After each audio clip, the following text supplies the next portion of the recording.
Middle east, जहां से इस्लाम का प्रचार पूरी दुनिया में हुआ, वहां 1960 के दशक से पहले का वक्त महिलाओं के लिए स्वर्णिम काल था। पश्चिम की तरफ देख रहे ज्यादातर देश आधुनिकता की तरफ बढ़ रहे थे। रूढ़िवादी जंजीरों में जकड़े देशों में बदलाव आ रहा था। लेकिन 60 के दशक के बाद इस्लाम के नाम पर मिडिल ईस्ट में बहुत बड़े बदलाव हुए। इस्लामिक क्रांति के नाम पर शरिया लागू करना ही ज्यादातर देशों का मकसद हो गया। हालांकि अफगानिस्तान मिडिल ईस्ट के करीब होने के बावजूद इस क्रांति से बचा रहा, लेकिन एक दौर ऐसा आया जहां से अफगानिस्तान 300 साल पीछे चला गया। देखिए कश्मकश, रॉबिंग ऑफ राइट्स।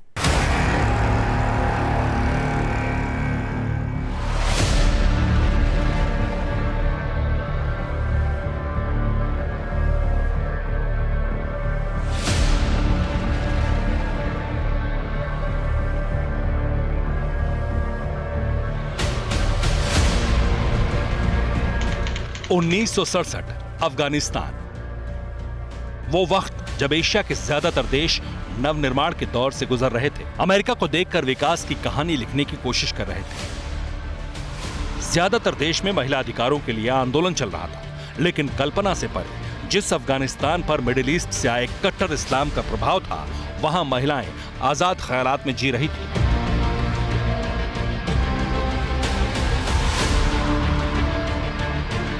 1960 के दशक के आधुनिक अफगानिस्तान को दिखाने का श्रेय अमेरिकी नागरिक डॉक्टर बिल पॉडलिच, उनकी पत्नी और 2 बेटियों को जाता है। उस वक्त अफगानिस्तान वो केंद्र था जहां अंतर्राष्ट्रीय स्टूडेंट्स पढ़ने आते थे।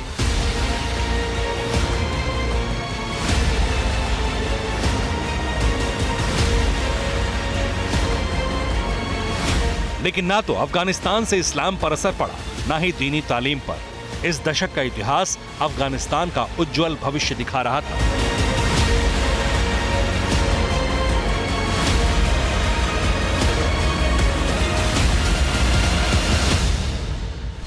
(1920) में अफगानी महिलाओं को वोटिंग का अधिकार मिल गया था।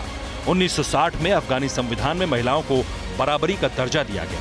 1970 के दशक में अफगानिस्तान के स्कूलों में 70% महिला टीचर्स थीं।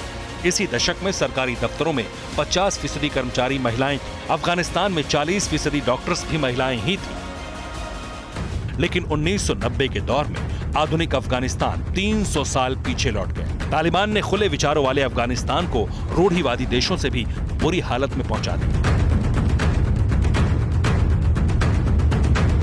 ओसामा बिन लादेन के खात्मे के लिए अमेरिका के आने से कुछ हद तक आजाद ख्यालों ने फिर जन्म लेना शुरू ही किया था कि 2 दशक बाद अमेरिका की पीस डील ने तालिबान को फिर ताकतवर बना दिया, जिससे अफगानिस्तान फिर 1990 के दौर में लौट गया।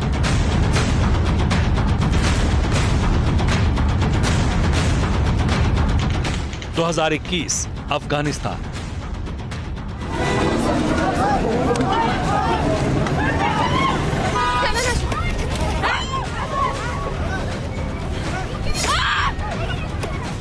तालिबान ने व्यवहार में बदलाव दिखाने की कोशिश की, लेकिन बदल नहीं सका।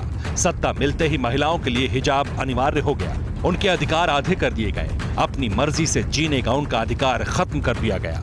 उन्हें काम करने से रोक दिया गया, जिसके बाद अफगानिस्तान की महिलाओं ने हिजाब रूल का विरोध किया।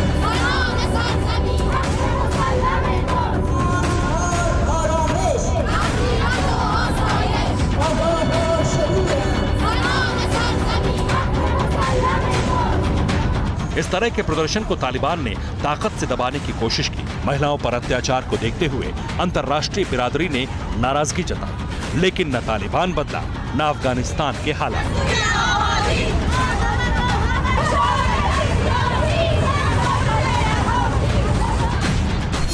इसलिए अंतर्राष्ट्रीय बिरादरी ने मुंह मोड़ लिया। लेकिन भारत के कर्नाटक में जारी हिजाब विवाद पर तालिबान की टिप्पणी की वजह से अफगानिस्तानी महिलाओं के हालात पर फिर बहस छिड़ गई। सवाल उठे कि क्या अफगानिस्तान में महिलाओं को हक मिले? क्या तालिबान राज में महिलाओं को बराबरी का दर्जा मिलेगा? क्या तालिबान ने महिलाओं को आजादी दी है? अफगानिस्तान में हिजाब पर नए सिरे से विवाद छिड़ गया तो तालिबान के प्रवक्ता तालिबान सरकार के बचाव में उतरे। हमने कई बार जिक्र किया है, वो ये है कि वो इस्लामी हिजाब को मुराद करते हुए वो तालीम भी हासिल कर सकते हैं, वो काम भी कर सकते हैं। सवाल ये है, क्या तालीम हासिल करने और काम करने की आजादी ही महिलाओं की पूरी आजादी है? हिजाब तालिबानी महिलाओं के लिए व्यक्तिगत फैसला कब होगा? अफगानिस्तान की महिला अधिकारों को लेकर दी गई सफाई को झूठी साबित करने वाली ये तस्वीर रेना यूनिवर्सिटी की है, जहां तालिबान राज में बिना हिजाब वाली लड़कियों की एंट्री बैन है।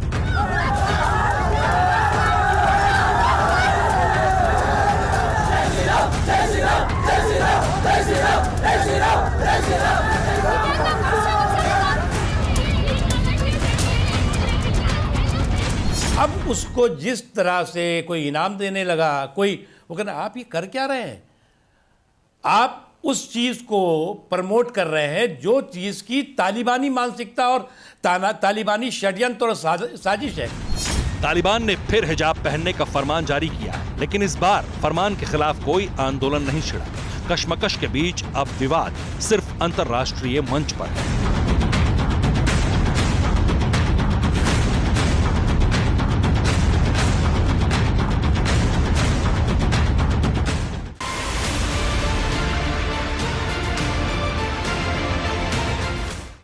अड़ी सोमवार से शुक्रवार शाम 6 बजे सिर्फ TV9 भारतवर्ष पर।